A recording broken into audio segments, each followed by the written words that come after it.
Hello दोस्तों, नमस्कार।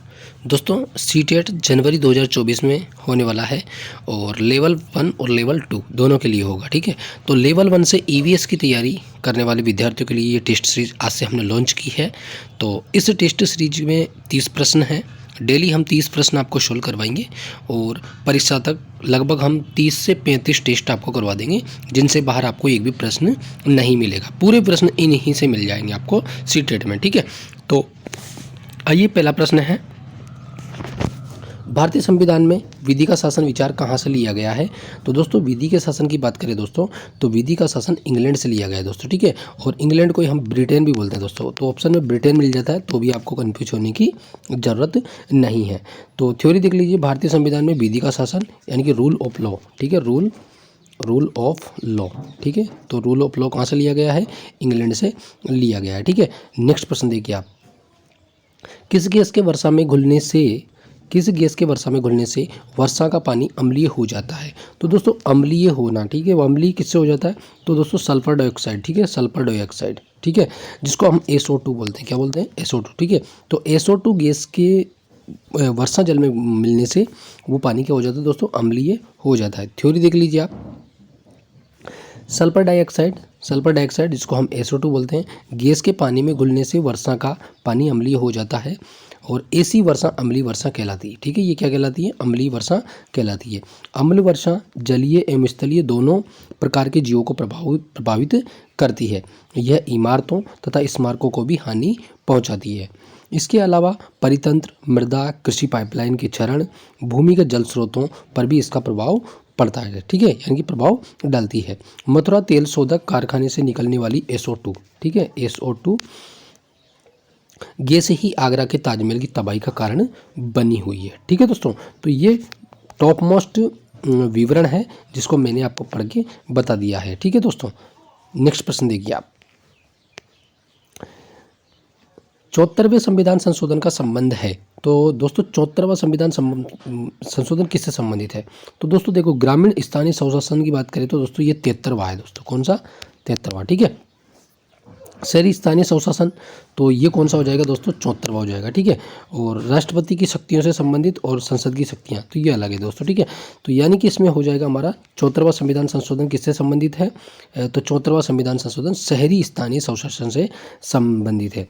इस संविधान संशोधन अधिनियम द्वारा शहरी स्थानीय निकायों को संवैधानिक स्थिति एवं सुरक्षा प्रदान की गई है दोस्तों। ठीक है, नेक्स्ट देखिए आप, संविधान के किसी भाग में पंचायती राज व्यवस्था संबंधी प्रावधान किए गए हैं।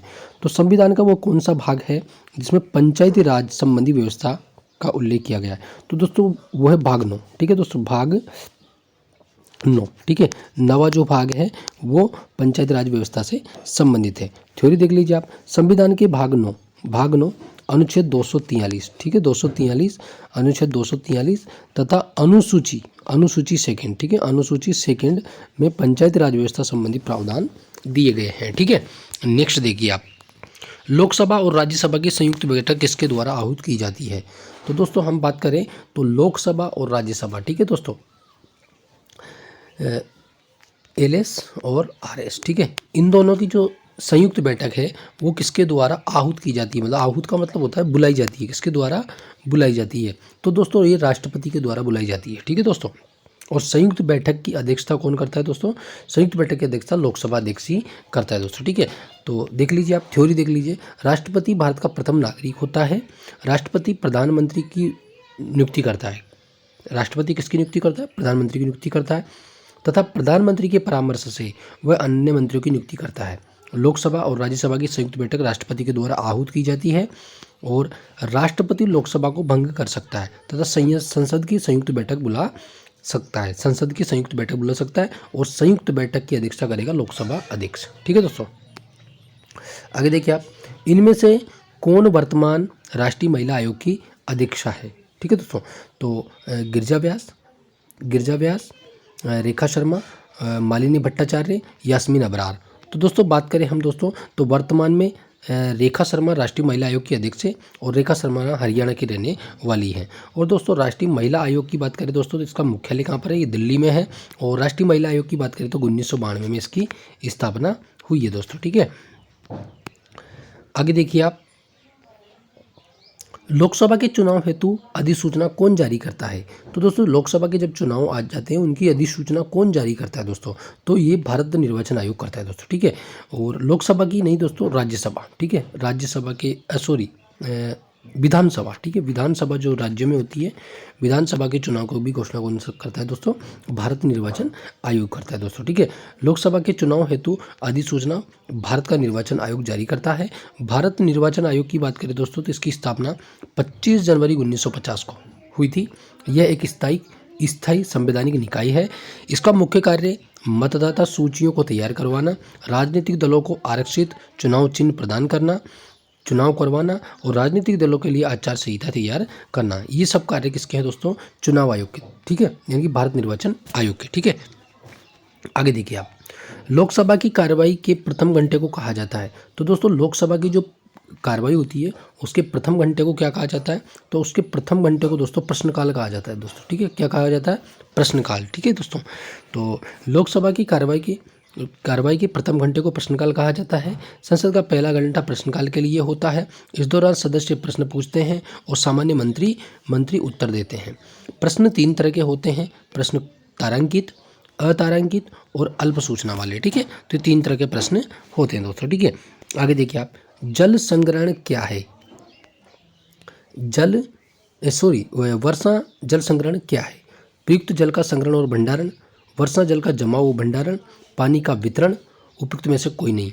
तो दोस्तों वर्षा जल संग्रहण का मतलब है वर्षा जल का जमाव और भंडारण, ठीक है, वर्षा जल का जमाव और भंडारण, ठीक है। बी नंबर का ऑप्शन बिल्कुल राइट हो जाएगा। वर्षा जल का जमाव और भंडारण वर्षा जल संग्रहण कहलाता है, ठीक है। धरती पर पानी का मुख्य स्रोत वर्षा का जल है। धरती पर पानी का मुख्य स्रोत वर्षा का जल है। वर्षा का जल धरती पर गिरकर विभिन्न रास्ते अपनाता है। वर्षा के जल का कुछ भाग मिट्टी के कणों एवं पेड़ के पौधों की जड़ों से चिपककर उनकी वृद्धि में सहायक होता है। भू स्तर को ऊंचा उठाने के लिए वर्षा का पानी गड्ढों या तालाबों में एकत्रित करना चाहिए। इससे से भूजल का पुनर्भरण होता है दोस्तों, ठीक है। आगे देखिए आप, भारतीय गेंडा कहाँ संरक्षित है? तो कॉर्बेट नेशनल पार्क में, काजीरंगा नेशनल पार्क में, बांदीपुर नेशनल पार्क में और गिर नेशनल पार्क में। तो गिर में तो दोस्तों शेर है, ठीक है, बब्बर शेर, ठीक है दोस्तों। तो भारतीय गेंडा काजीरंगा नेशनल पार्क के अंदर है दोस्तों, ठीक है। बी नंबर का ऑप्शन बिल्कुल राइट हो जाएगा। थ्योरी देख लिया आप, काजीरंगा राष्ट्रीय उद्यान जो कि कहाँ पर है? असम राज्य के अंदर है।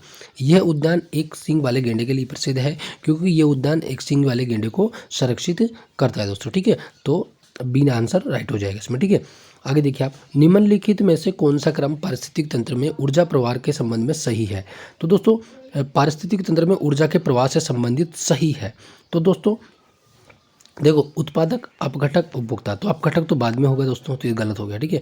अपघटक आगे नहीं हो सकता दोस्तों, तो ये भी गलत है। उत्पादक पहले उत्पादक होगा, उसको उपभोक्ता यूज करेगा, उसके बाद में अपघटक उसका मतलब अपघटन हो जाएगा, ठीक है। तो यानी कि सी नंबर का ऑप्शन बिल्कुल राइट हो जाएगा, ठीक है दोस्तों। तो आगे देख लीजिए आप, थ्योरी देख लीजिए इसकी। पारिस्थितिक तंत्र में ऊर्जा प्रवाह के संबंध में सही क्रम है, तो सही क्रम क्या है? उत्पादक, उपभोक्ता और अपघटक, ठीक है। उत्पादक उपभोक्ता स्तर पर ऊर्जा की मात्रा नियंत्रित कम हो रही है। यह वृक्षों तथा कुछ जीव जंतुओं की कम होती संख्या के कारण है दोस्तों, ठीक है। आगे देखिए आप, कौन सी ग्रीन हाउस गैस वातावरण में सबसे अधिक मात्रा में उपस्थित रहती है? कौन सी ग्रीन हाउस गैस की बात चल रही है दोस्तों, ठीक है। तो ग्रीन हाउस गैस वातावरण में सबसे अधिक मात्रा में उपस्थित रहती है। तो दोस्तों कौन सी? दोस्तों कार्बन डाइऑक्साइड, ठीक है। देखो दोस्तों, कार्बन डाइऑक्साइड की बात करें तो कार्बन डाइऑक्साइड जिसको हम CO2 के नाम से कहते हैं, ठीक है, गैस एक ग्रीन हाउस गैस है। यह वातावरण में सबसे अधिक मात्रा में उपस्थित रहती है। यह मानवीय क्रियाकलापों द्वारा उत्सर्जित होती है जो सूर्य से आने वाली लघु विकिरणों को पृथ्वी पर आने देती है, किंतु पृथ्वी से वापस लौटने वाले दीर्घ विकिरण को अवशोषित कर लेती है। इस प्रकार पृथ्वी की सतह पर ऊष्मा बनी रहती है, जिसे ग्लोबल वार्मिंग कहते हैं। जिसे क्या कहते हैं? ग्लोबल वार्मिंग कहते हैं दोस्तों, ठीक है। आगे देखिए आप, किस वर्ण की उपस्थिति के कारण पौधे हरे होते हैं? तो दोस्तों केराटिनॉइड, लाइकोपीन, क्लोरोफिल और एंथ्रोसायनिन, ठीक है दोस्तों। तो क्लोरोफिल, ठीक है, क्लोरोफिल इसको हरित वर्णक भी बोलते हैं दोस्तों, ठीक है। तो क्लोरोफिल वर्ण की उपस्थिति के कारण पौधे क्या होते हैं दोस्तों? हरे होते हैं। और क्लोरोफिल वर्ण मुख्यतः हरित लवण नामक पादप कोशिकांग में पाया जाता है दोस्तों, ठीक है। आगे देखिए आप, मानवीय गतिविधियां जो पृथ्वी पर जलवायु परिवर्तन के लिए जिम्मेदार है। दोस्तों मानवीय गतिविधियां यानी कि मानव के द्वारा कौन सी गतिविधियां की जा रही है जो पृथ्वी पर जलवायु परिवर्तन के लिए जिम्मेदार है। तो वनों को जलाना, बिल्कुल ये भी है। कृषि क्रियाकलाप, आप बिल्कुल ये भी है। एरोसोल कैन का उपयोग, बिल्कुल ये भी है। तो वनों को जलाना, कृषि क्रियाकलाप, एरोसोल कैन का उपयोग करना मानवीय गतिविधियां हैं जो पृथ्वी पर जलवायु परिवर्तन के लिए जिम्मेदार है। ठीक है, इन मानवीय गतिविधियों से वायु प्रदूषण होता है, जल प्रदूषण होता है। ऐसी घटनाएं पर्यावरण में घटित होती है जिससे मानव और जीव जंतु दोनों प्रभावित होते हैं दोस्तों। ठीक है, आगे देखिए आप, यूफोरबिएसी फैमिली की कौन सी फसल बायोडीजल उत्पन्न करने के लिए जानी जाती है। यूफोबियर्सी, ठीक है, यूफोबियर्सी फैमिली की कौन सी फसल बायोडीजल उत्पन्न करने के लिए जानी जाती है। तो जेट्रोफा, कैडलनट्री और कॉपरलीफ और सर्पगंधा। तो दोस्तों जेट्रोफा, ठीक है, यानी कि जेट्रोफा यूफोरबिएसी फैमिली की फसल है जिसे बायोडीजल उत्पन्न की जाती है। इस पादप से प्राप्त होने वाले बीजों से 25 से 30% तक तेल निकाला जाता है। इस तेल से कार आदि चलाए जा सकते हैं, इसलिए इसे बायोडीजल पौधा कहा जाता है। तो बायोडीजल पौधा कौन सा है, जेट्रोफा। ठीक है, काकीनाडा आंध्र प्रदेश देश का पहला बायोडीजल संयंत्र लगाया गया है। कहाँ पर दोस्तों, काकीनाडा। ठीक है, काकीनाडा आंध्र प्रदेश के अंतर्गत देश का पहला बायोडीजल संयंत्र लगाया गया है दोस्तों। ठीक है, नेक्स्ट देखिए आप, जड़ी बूटियों की रानी भारत की सबसे पवित्र जड़ी बूटी है। ठीक है, जड़ी बूटियों की रानी भारत की सबसे पवित्र जड़ी बूटी है। इस औषधि पौधे का हिंदू धर्म में महत्व है और इसका वानस्पतिक नाम ओसीमम सेक्टम, ओसीमम सेक्टम। ठीक है, इसको सामान्यतः किस नाम से जाना जाता है। तो दोस्तों ओसीमम सेक्टम के नाम से किसको जाना जाता है, तुलसी को जाना जाता है दोस्तों। किसको, तुलसी को जाना जाता है। ठीक है, और तुलसी को क्या कहा जाता है, जड़ी बूटियों की रानी कहा जाता है। भारत की सबसे पवित्र जड़ी बूटी है। इस औषधि पौधे को हिंदू धर्म में महत्व है। इसका वानस्पतिक नाम ओसीमम सेक्टम है। ठीक है, इसको सामान्यतः तुलसी के नाम से जाना जाता है दोस्तों। ठीक है, आगे देखिए आप, पीने के लिए सुरक्षित पानी को क्या कहते हैं। तो दोस्तों पीने के लिए जो सुरक्षित पानी होता है उसे क्या कहते हैं, पीने योग्य पानी, ताज़ा जल, आशुद्ध जल, नल का पानी। तो पीने योग्य पानी, पीने के लिए जो सुरक्षित पानी होता है उसको हम पीने योग्य पानी बोलते हैं। क्या बोलते हैं, पीने योग्य पानी बोलते हैं उसको। ठीक है, पीने के लिए सुरक्षित पानी को पीने योग्य पानी कहते हैं। हमारी पृथ्वी पर कितना दोस्तों, 0.65%, 0.65% पीने योग्य पानी है। ठीक है दोस्तों, बाकी सब क्या है दोस्तों, पीने योग्य नहीं है।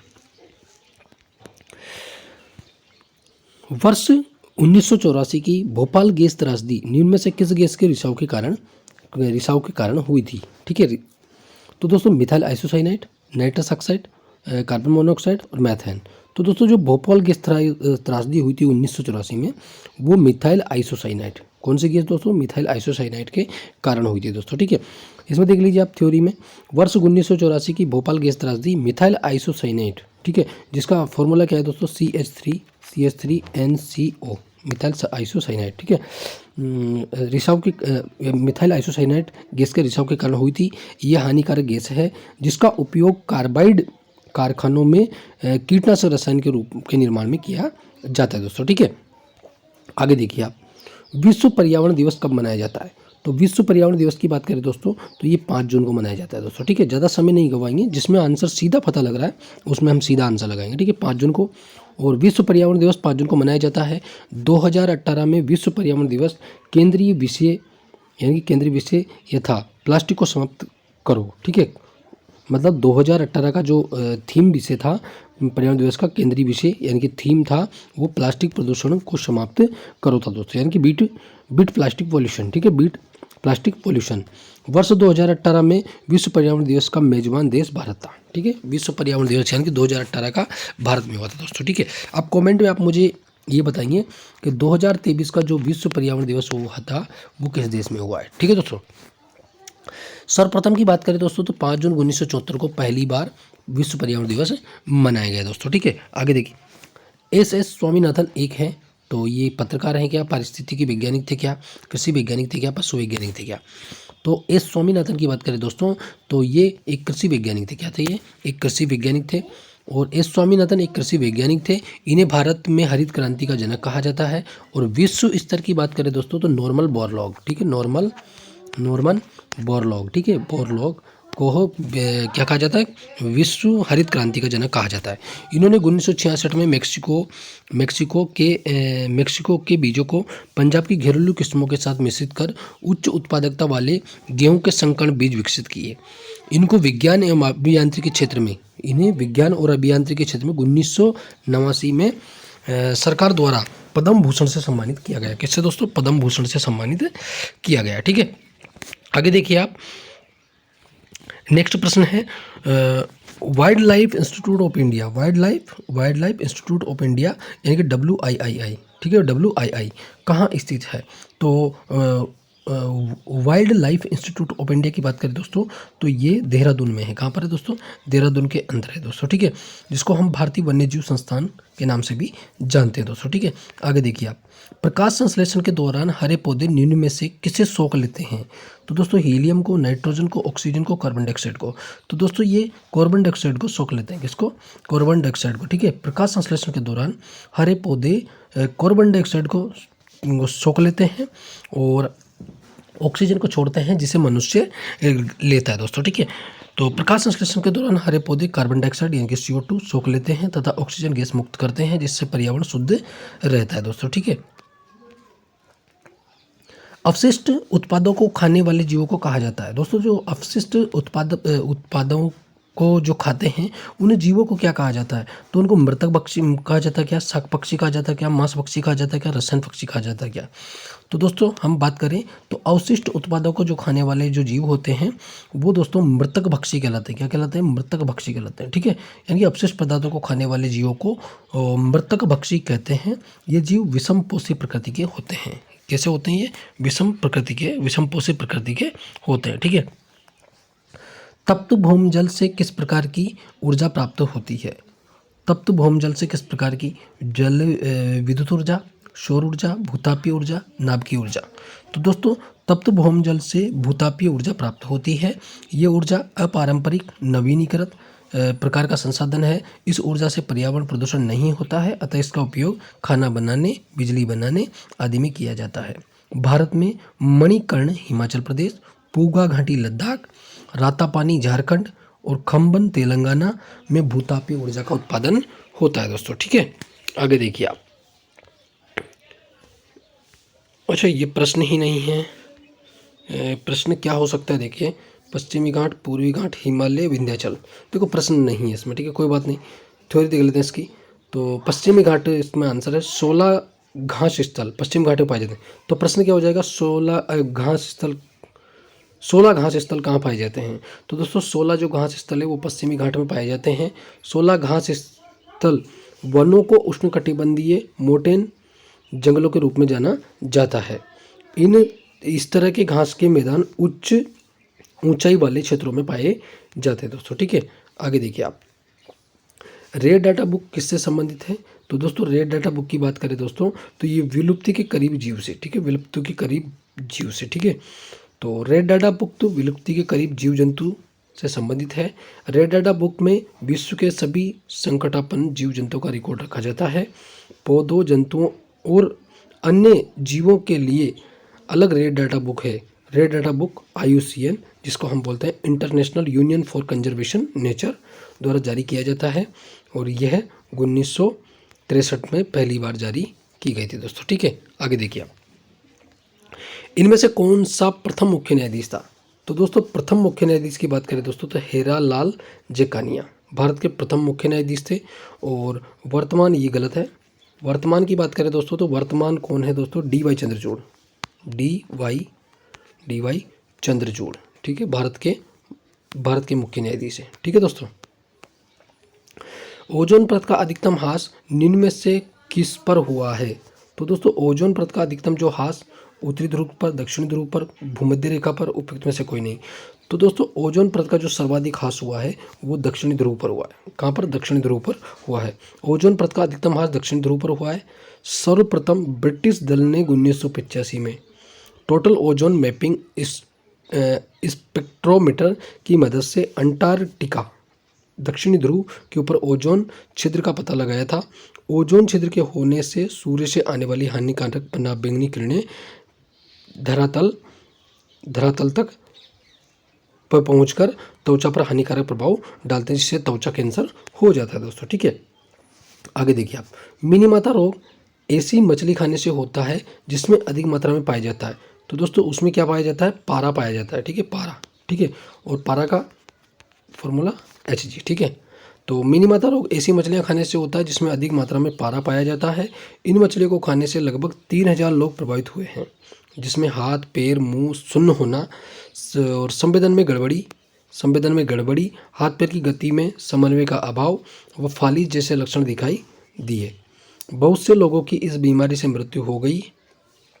ये बीमारी पहली बार जापान के मिनीमाता खाड़ी के आसपास रहने वाले लोगों में देखी गई। इस कारण इसे मिनीमाता रोग कहा जाता है। ठीक है, आगे देखिए आप, भारत में पेलिकन पक्षी कहाँ प्रजनन करते हैं। भारत में जो पेलिकन पक्षी, ठीक है, भारत में पेलिकन पक्षी कहाँ प्रजनन करते हैं, तो नीलापट्टू और कुंतनकुलम में और कोक्कारे बेलूर में उपयुक्त सभी। तो दोस्तों जो बात करें पेलिकन पक्षी की बात करें दोस्तों, तो भारत में ये नीलापट्टू में और कुंतनकुलम में और कोक्कारे बेलूर में, ठीक है, इन तीनों जगह पे ही ये निवास करते हैं, यानी कि प्रजनन करते हैं दोस्तों। ठीक है, तो ये टॉप मोस्ट प्रश्न थे। और इनकी बात करें दोस्तों, तो ये नीलापट्टू आंध्र प्रदेश के अंदर है और कुंतनकुलम तमिलनाडु में है और कोक्कारे बेलूर कर्नाटक के अंदर है। तो राज्य के नाम से भी आपका प्रश्न बन सकता है। तो ये टॉप मोस्ट 30 क्वेश्चन का पहला टेस्ट था। सेकंड टेस्ट जल्दी ही लेके आएंगे। तब तक के लिए नमस्कार, धन्यवाद। चैनल को सब्सक्राइब करिए, शेयर करिए और बेल आइकन को प्रेस करिए और दोस्तों तक पहुंचाना न भूलिए। अगर हमने मेहनत करी है आप लोगों के लिए, तो आपके स्टेटस पर, व्हाट्सएप स्टेटस पर एक बार हमारी लिंक जरूर लगा दीजिए। धन्यवाद दोस्तों।